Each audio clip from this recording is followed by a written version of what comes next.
2025 ಕೃಷಿ ಮೇಳ ಹೇಗಿದೆ ಅಂತ ನಾವು ನೋಡ್ತಾ ಹೋಗೋಣ. ಇವತ್ತಿನ ಭಾಗದಲ್ಲಿ ತೋರಿಸ್ತಾ ಹೋಗ್ತೀನಿ. ರೂರಲ್ ಕಾಲೇಜು ಕನಕಪುರ ಕೃಷಿ ಮೇಳ ಆರ್ಗನೈಸ್ ಮಾಡಿದ್ದಾರೆ. ಈ ದಿನ ಹೇಗಿದೆ ಅಂತ ನೋಡ್ತಾ ಹೋಗೋಣ. ಎಲ್ಲರದ್ದು ರಿಜಿಸ್ಟ್ರೇಷನ್ ನಡೀತಾ ಇದೆ. ರಾಗಿಣಿ ಮ್ಯಾಮ್ ಎಲ್ಲರದ್ದು ರಿಜಿಸ್ಟ್ರೇಷನ್ ಮಾಡ್ಕೊತಿದ್ದಾರೆ. ಪೂಜ್ಯ ಶ್ರೀ ಎಸ್ ಕರಿಯಪ್ಪನವರ ಸ್ಮಾರಕ. ಇವತ್ತಿನ ಮೊದಲನೇ ಬ್ಲಾಗಲ್ಲಿ ಹಳ್ಳಿಕಾರ್ ಎತ್ತು ಬಂಡಿ ಕನಕಪುರ 7722. ಸೊ ಎತ್ತುಗಳು 2 ಇದೆ. ಸೊ ಎತ್ತ ಬಗ್ಗೆ ಡೆಫಿನೇಷನ್ ಕೊಡ್ತಾರೆ ನಮ್ಮ ಹಳ್ಳಿಕಾರ್ ಒಡೆಯ ಮಂಜಾರವರು. ಹೇಳಪ್ಪ. ನಮಸ್ಕಾರ ಸರ್. ಎಷ್ಟು ವಯಸ್ಸು ಇವಕ್ಕೆ? ಇವು ಮಾಮೂಲಿ ಒಂದು 7 ವರ್ಷ 8 ವರ್ಷ ಆಗುತ್ತೆ ಸರ್. 8 ವರ್ಷ. ಏನೇನು ಹಾಕ್ತೀರಿ ಬೆಳಗ್ಗೆ? ಬೆಳಗ್ಗೆ ಹೊತ್ತು ಬೆಣ್ಣೆ, ಹಾಂ, ಹಾಲು, ಆಮೇಲೆ ಗಂಜಿ, ಹಾಂ, ಆಮೇಲೆ ಹುಲ್ಲು, ರೆಸ್ಟು, ಮಧ್ಯಾಹ್ನ ತಿರ್ಗಾ ತಿಂಡಿ, ತಿರ್ಗಾ ಸಾಯಂಕಾಲ ತಿಂಡಿ, ಇದನ್ನೇ ಕೊಡೋದು. ಮೇವು ಹಸ್ರುದು ಹಾಕ್ತೀರಾ ಜಾಸ್ತಿ ಒಣಗಿರೋದ? ನೆಲ್ಲು ಹಾಕ್ಬೇಕು ಸಾನೆ. ಹಸಿರು ಹುಲ್ಲು ಹಾಕಿದ್ರೆ ಏನು ಗೊತ್ತಾ, ಉಚ್ಕೊಂತವೆ. ರೂಪಕ್ಕೆ ಹಾಕ್ಬೇಕಷ್ಟೇ. ಕಪ್ಪಾಗ್ಬಿಡ್ತದೆ ಮೈ. ಸರಿ ಸರ್. ಇದೇನು ಮೇಲ್ಗಡೆ ಹೆಸರು ಬರ್ಸಿರೋದೇನಿದು? ಬಂಡಿ ಅಂತ. ಹಾಂ ಹಾಂ ಹಾಂ. ಏನು ಬೆಳ್ಳಿದು ಮಾಡಿರೋದಾ? ಬೆಳ್ಳಿದು. ಮೊದಲೊಂದ್ಸರಿ ಚಿನ್ನದು ಇತ್ತಲ್ವಾ? ಚಿನ್ನದು ಅದು ಮನೇಲಿ ಐತೆ, ಅದು ಹಾಕಿಲ್ಲ. ಇದಕ್ಕೆ ಇವಾಗ ಬೆಳ್ಳಿದು ಅಂತ ಹಾಕೊಂಡು. Okay okay, super. ಕೊಂಬೆ ಹೆಂಗಿದೆ? ನ್ಯಾಚುರಲ್ ಬಂದಿರೋದಾ ಇದು? ಇಲ್ಲ ಇದು ಅರ್ಧ ಇರೋದು. ಹಾಂ, ಇನ್ನು ಒಂದು 2 ಅಡಿ ಅಷ್ಟು ಪ್ಯಾಚ್ ಮಾಡಿಸಿರೋದು. Okay okay. ಅಂದರೆ ನ್ಯಾಚುರಲ್ ಆಗಿರೋದಕ್ಕೆ 2 ಅಡಿ ಪ್ಯಾಚ್ ಮಾಡಿ ಹಾಕಿರೋದು. ತುಂಬ ಚೆನ್ನಾಗೈತೆ. ಹಸುನ ಎಷ್ಟು ದಿನಕ್ಕೆ ಒಂದ್ಸರಿ ತೊಳಿತೀರಾ? ಸರ್ ವಾರಕ್ಕೆ 2 ದಿನ ತೊಳಿತೀವಿ, ಸೋಮವಾರ ಶುಕ್ರವಾರ. ಹಾಂ ಹಾಂ ಹಾಂ. Okay okay, thank you. ಅಲಂಕೃತವಾಗಿ ಎತ್ತುಗಳೆಲ್ಲ ಬಂದು ಚೆನ್ನಾಗಿ ಶೋ ಮಾಡ್ತಿದ್ದಾರೆ ಇವತ್ತಿನ ಕೃಷಿ ಮೇಳದಲ್ಲಿ. ಡಿಫ್ರೆಂಟ್ ಆಗಿರೋ ಎತ್ತುಗಳೆಲ್ಲ ಬಂದಿದೆ. ಹೊಸಲೆ ಹಸುಗಳೆಲ್ಲ ಇದೆ. ಒಳ್ಳೊಳ್ಳೆ ಹಸುಗಳು ಎತ್ತುಗಳೆಲ್ಲ ತಂದಿದ್ದಾರೆ. ಡಿಫ್ರೆಂಟ್ ಆಗಿದೆ. ಎಮ್ಮೆ ನೋಡಿ ಹೇಗಿದೆ ಅಂತ. ನಮ್ಮ ಹೆಸರು ಕೃಷ್ಣಮೂರ್ತಿ ಅಂತ. ಬೆಂಗಳೂರಲ್ಲಿ ಬೇಗೂರು ಶ್ರೀಕೃಷ್ಣ ಗೋಶಾಲೆಯಿಂದ ಬಂದಿದ್ದೀವಿ. ಇದು ಎಮ್ಮೆ ಬಂದು ಜಾಫ್ರಾಬಾದಿ ತಳಿ. ಜಾಫ್ರಾಬಾದಿ ತಳಿ ಬಂದು 900 kg 1 ಟನ್ ಗಂಟ ಕೊಡುವಂಥ ಎಮ್ಮೆಗಳು. ದಿನಕ್ಕೆ 15 ರಿಂದ 25 ಲೀಟರ್ ಕೊಡೋ ಕೆಪಾಸಿಟಿ ಇರುವಂಥ ಎಮ್ಮೆಗಳು. ಗುಜರಾತಲ್ಲಿ ಗಿರಾರಣ್ಯ ಪ್ರದೇಶದಲ್ಲಿ ಸಿಂಹಗಳಿಂದ ಓಡಾಡಿ ಇರುವಂಥ ತಳಿ. ವಿಶೇಷ ಏನಂದರೆ ಕೊಂಬು ಇದಕ್ಕೆ ಕತ್ತು ಸೇಫ್ಟಿ. ನಾವು ಸಿಂಹ ಬಂದು ಕತ್ತಕ್ಕೆ ಹೋಗ್ತಾರೆ, ಕೊಂಬಿರುತ್ತೆ. ಅದಕ್ಕಿಂತ ಅದು ಬೆಳೆಯೋಕ್ಕೆ ಮತ್ತು ಕಚ್ಚೋದಕ್ಕೆ ಕಷ್ಟ ಆಗುತ್ತೆ. ಮತ್ತು ಇದಕ್ಕೆ ಮಳೆಗಾಲಕ್ಕೆ ತಡ್ಕೊಳುತ್ತೆ. ಒಳ್ಳೆ ಹಾಲು ಆಗಿರೋದ್ರಿಂದ ರೈತರು ಭಾಳ ಫ್ಯಾಟ್ ಬಂದು ನಿಮ್ಗೆ 7% ರಿಂದ 8% ಫ್ಯಾಟ್ ಬರುತ್ತೆ. ಮತ್ತು ಈ ಥರ ತಳಿ ನಿಮ್ಗೆ ಏನಾದ್ರು ಇನ್ನೂ ಮಾಹಿತಿ ಬೇಕು ಅಥವಾ ಯಾವ ರೀತಿ ತರಬೇತಿ ಕೊಡಬೇಕು ಅನ್ನೋದು ಏನಾದ್ರು ಬೇಕಾಗಿದ್ದರೆ ಬಂದು ನಮ್ಮ ಗೋಶಾಲೆಯಲ್ಲಿ ಕಾಂಟ್ಯಾಕ್ಟ್ ಮಾಡ್ತೀವಿ. ಇದ್ರ ಬಗ್ಗೆ ಏನು ಬೇಕಾದ್ರೂ ಮಾಹಿತಿ ನಾವು ಎಂಟ್ರೆನ್ಸ್ ಕೂಡ ತುಂಬಾ ಚೆನ್ನಾಗಿ ಡೆಕೋರೇಷನ್ ಆಗಿ ಮಾಡಿದ್ದಾರೆ. ಫ್ಲವರ್ ಡೆಕೋರೇಷನ್ ಎಲ್ಲ ಸೇರಿ ಕೃಷಿಗೆ ಬೇಕಾಗಿರತಕ್ಕಂತಹ ಕೃಷಿ ಸಲಕರಣೆಗಳೆಲ್ಲನೂ ಹೂವಿನ ಅಲಂಕಾರದಲ್ಲಿ ಸೇರಿಸಿದ್ದಾರೆ. ಅಲಂಕೃತ ಹೂವಿನ ಅಲಂಕಾರದೊಂದಿಗೆ ಹಣ್ಣು ಹಾಗೂ ತರಕಾರಿ ಮಿಶ್ರ ಬೆಳೆಗಳೆಲ್ಲ ಸೇರಿ ಅಲಂಕಾರ. ತಿಂಗಾಡಿಯನ್ನು ಪೂಜ್ಯ ಶ್ರೀ ಎಸ್ ಕರಿಯಪ್ಪನವರ ಪ್ರತಿಮೆ ಕೂರಿಸಿ ಅಲಂಕಾರ ಮಾಡಿದ್ದಾರೆ. ಮತ್ತು ಹಣ್ಣು, ಕಾಳುಗಳು, ತರಕಾರಿ ಮತ್ತು ಹೂಗಳು ಅಲಂಕಾರ. ಒಳ್ಳೊಳ್ಳೆ ಗಿಡಗಳೆಲ್ಲ ಸೆಳಗಿಕ್ಕಿದ್ದಾರೆ. ಚಿಕ್ಕ ಚಿಕ್ಕದು ಚನ್ಸ್ಗಳೆಲ್ಲ ಇಟ್ಟಿದ್ದಾರೆ. ಎಲ್ಲ ಮರಗಿಡಗಳೆಲ್ಲ ಸೇಲ್ಸ್ ಎಲ್ಲ ಮಾಡ್ತಿದ್ದಾರೆ. ನಮಸ್ಕಾರ. ಇದು ಬಂದು ಜಯಶ್ರೀ ಬಯೋಟೆಕ್ ಅಂತೇಳಿ ಇದು ನಾವೇನು ಮಾಡ್ತೀವಿ, ಹಂಗಾಮ ಕೃಷಿ ಟಿಶ್ಯುಕಲ್ಚರ್ ಮಾಡ್ತಾಯಿದ್ದೀವಿ. ಈ ಬಾಲಗಿಡದಿಂದ ರೋಗ ಇರಲಿಲ್ಲದ ಗಿಡನ ಸೆಲೆಕ್ಟ್ ಮಾಡಿ ಅಧಿಕ ಹೈಯೆಸ್ಟ್ ಎಲಿವರಿ ಇರೋದನ್ನು ಗಡ್ಡನ ಸೆಲೆಕ್ಟ್ ಮಾಡಿ ಆ ಸಸಿಯಿಂದ ಗಡ್ಡಗಳನ್ನ ಸೆಲೆಕ್ಟ್ ಮಾಡಿ ಅದರಿಂದ ಟಿಶ್ಯುಕಲ್ಚರ್ ಮಾಡ್ತೀವಿ. ಇದು ಫಸ್ಟ್ ಸ್ಟೇಜ್. ಇದು ಇನಿಷಿಯೇಷನ್ ಅಂತ ಹೇಳ್ತೀವಿ. ಇದು ಬಂದು 1.5 ತಿಂಗಳಾದ್ಮೇಲೆ ನೆಕ್ಸ್ಟ್ ಮಲ್ಟಿಪ್ಲಿಕೇಶನ್ ಸ್ಟೇಜ್ ಇದು ಮಾಡ್ತೀವಿ. ಈ ರೀತಿ ಲ್ಯಾಬ್ಗಳಲ್ಲಿ ಒಂದು 8 ತಿಂಗಳು ಲ್ಯಾಬಲ್ಲಿ ಮಲ್ಟಿಪ್ಲಿಕೇಶನ್ ಆಗ್ತಾ ಇರ್ತದೆ. ಇದು ಫೈನಲ್ ಸ್ಟೇಜ್. ಇದಾದ್ರ ಮೇಲೆ ಲೇಬಲ್ 8 ತಿಂಗಳಾದ್ರ ಮೇಲೆ ಆಚೆ ಕಡೆ ಗ್ರೀನ್ ಹೌಸ್ ಕಳಿಸ್ತೀವಿ. ಗ್ರೀನ್ ಹೌಸಲ್ಲಿ ಇಲ್ಲಿ 1.5 ತಿಂಗಳಲ್ಲಿ ಇದು ಪ್ರೈಮರಿ ಹಾರ್ನಿಂಗ್ ಸ್ಟೇಜ್ ಅಂತ ಹೇಳ್ತೀವಿ. ಪ್ರೈಮರಿ ಹಾರ್ನಿಂಗ್ ಸ್ಟೇಜಲ್ಲಿ ಆದ್ರ ಮೇಲೆ ಸೆಕೆಂಡ್ರಿ ಹಾರ್ನಿಂಗ್ ಸ್ಟೇಜಿಗೆ ಬರ್ತದೆ. ಸೆಕೆಂಡ್ರಿ ಹಾರ್ನಿಂಗ್ ಸ್ಟೇಜಲ್ಲಿ ಇಲ್ಲಿ 1.5 ತಿಂಗಳಾಗುತ್ತೆ. ಒಟ್ಟು ಒಂದು ಬಾಳೆಗಿಡ ತಯಾರು ಮಾಡೋಕ್ಕೆ ತೋಟದಿಂದ ನಾವು ಡಿಸೀಸ್ ಫ್ರೀ ಹೈಯೆಸ್ಟ್ ಈಲ್ಡ್ ಇರೋದ ಗಡ್ಡೆಗಳನ್ನ ಸೆಲೆಕ್ಟ್ ಮಾಡಿ ರೈತರಿಗೆ ಗಿಡ ಕೊಡೋಕೆ ಕರೆಕ್ಟಾಗಿ 11 ತಿಂಗಳು ಆಗುತ್ತೆ ಪ್ರೊಡಕ್ಷನ್ ಮಾಡಿ ಕೊಡೋಕ್ಕೆ. ಇದು ಪಚ್ಚಬಾಲ, ಇದು ಚಂದ್ರಬಾಲ, ಇದು ಬಂದು ಏಲಕ್ಕಿ ಬಾಲ್ ಅಂತ ಹೇಳ್ತೀವಿ. ಇದು ಮೈಸೂರು ಪೂವನ್. ಇದು ಬಂದು ನೇಂದ್ರ ಬಾಲ ಚಿಪ್ಸ್ ಮಾಡೋದು. ಸೊ ನೇಂದ್ರ ಬಾಲ ಎಲ್ಲ ಜಾಸ್ತಿ ಬಂದು ನಂಜನಗೂಡು ಚಾಮರಾಜನಗರಲ್ಲಿ ಬೆಳೀತಾ ಇರ್ತಾರೆ. ಪಚ್ಚಬಾಲ ಮತ್ತು ಏಲಕ್ಕಿ ಬಂದು ಇಲ್ಲಿ ನಮ್ಮ ರಾಮನಗರ ಡಿಸ್ಟಿಕಲ್ಲಿ ಜಾಸ್ತಿ ಏಲಕ್ಕಿ ಮತ್ತು ಪಚ್ಚಬಾಲ ಬೆಳೀತಾ ಇದ್ದಾರೆ. ಇದೆಲ್ಲ ಪಚ್ಚಬಾಲ. ಇದು ಒಂದು 45 kg ಬರುತ್ತೆ. ಏಲಕ್ಕಿ ಇದು ಒಂದು 25 kg. ಸೊ ಈ ರೀತಿ ರಾಮನಗರ ಡಿಸ್ಟಿಕಲ್ಲಿ ಜಾಸ್ತಿ ನಮ್ಮ ರೈತರುಗಳು ಬೆಳೀತಾ ಇದ್ದಾರೆ. Thank you. ಕೃಷಿ ಮೇಳ ನಡೀತಾ ಇದೆ ರೂರಲ್ ಕಾಲೇಜ್ ಕನಕಪುರದಲ್ಲಿ. ಇಲ್ಲಿ ನಮಗೂ ಒಂದು ಸ್ಲ್ಯಾಬ್ ಕೊಟ್ಟಿದ್ದಾರೆ. ನಮ್ಮ ಅರಣ್ಯದಲ್ಲಿ ಯಾವ್ಯಾವ ನರ್ಸರಿಲೆಲ್ಲ ಯಾವ್ಯಾವ ಗಿಡ ಬೆಳಿತೀವಿ, ರೈತರಿಗೆ ಯಾವ ರೀತಿ ವಿತರಣೆ ಮಾಡ್ತೀವಿ ಅನ್ನೋದ್ರ ಬಗ್ಗೆ ತಿಳಿಸೋದು ಜನಗಳಿಗೆ, ಮತ್ತು ಅರಣ್ಯ ಕಾಪಾಡೋದ್ರ ಬಗ್ಗೆ ಆಗಲಿ, ಮತ್ತು ರೈತರಿಗೆ ಕೃಷಿ ಅರಣ್ಯ ಪ್ರೋತ್ಸಾಹ ಯೋಜನೆ ಅಡಿಯಲ್ಲಿ ಗಿಡಗಳನ್ನ ವಿತರಣೆ ಮಾಡೋದ್ರ ಬಗ್ಗೆ ಜನಗಳಿಗೆಲ್ಲ ಇಲ್ಲಿ ಮಾಹಿತಿಯನ್ನು ಕೊಡ್ತೀವಿ. ಮತ್ತು ರಿಯಾಯಿತಿ ದರದಲ್ಲಿ ಇಲ್ಲಿ ಬಂದಿರೋ ಪಬ್ಲಿಕ್ಕಿಗೆ ನಾವು ಗಿಡಗಳನ್ನ ಸೇಲ್ ಮಾಡ್ತೀವಿ. ಇಲ್ಲಿ ಯಾವ್ಯಾವ ಗಿಡ ಇದೆ ಅಂದರೆ ಜಮ್ಮು ನೇರಳೆ ಗಿಡ ಇದೆ, ಮಹಾಗನಿ ಗಿಡ ಇದೆ, ಮತ್ತು ಕರಿಬೇವು ಗಿಡ ಇದೆ, ಹಲಸಿನ ಗಿಡ ಇದೆ, ಮತ್ತು ಗಸಗಸೆ ಗಿಡ ಇದೆ. ಸದ್ಯಕ್ಕೆ ಈಗ ರೇಸಿಂಗ್ ಟೈಮ್ ಆಗಿರೋದ್ರಿಂದ ಇವಾಗ ಯಾವುದೋ ಗಿಡ ಇದೆ ಅದು ತಂದಿದ್ದೀವಿ. ನಾವು ಮೇ ತಿಂಗಳಲ್ಲಿ ಮೇ ಸ್ಟಾರ್ಟಿಂಗಿಂದ ನಾವು ಜನರಿಗೆ ಕೃಷಿ ಅರಣ್ಯ ಪ್ರೋತ್ಸಾಹ ಯೋಜನೆ ಅಡಿಯಲ್ಲಿ ಗಿಡಗಳನ್ನ ವಿತರಣೆ ಮಾಡ್ತೀವಿ. ಬಂದು ನಮ್ಮ ಲೋಕಲ್ RFO ಆಫೀಸ್ಗಳಲ್ಲಿ ರಿಜಿಸ್ಟ್ರ್ ಮಾಡ್ಕೋಬೋದು. ಮೊದಲೇ RTC ಕೊಡ್ಬೋದು. ಮತ್ತು ನರ್ಸರಿಗಳಲ್ಲಿ ವಿತರಣೆ ಮಾಡ್ತೀವಿ, ಅಲ್ಲೂ ಕೂಡ ರಿಜಿಸ್ಟ್ರ್ ಮಾಡಿಕೊಂಡು ಸಬ್ಸಿಡಿಯನ್ನು ಕೊಡ್ಬೋದು.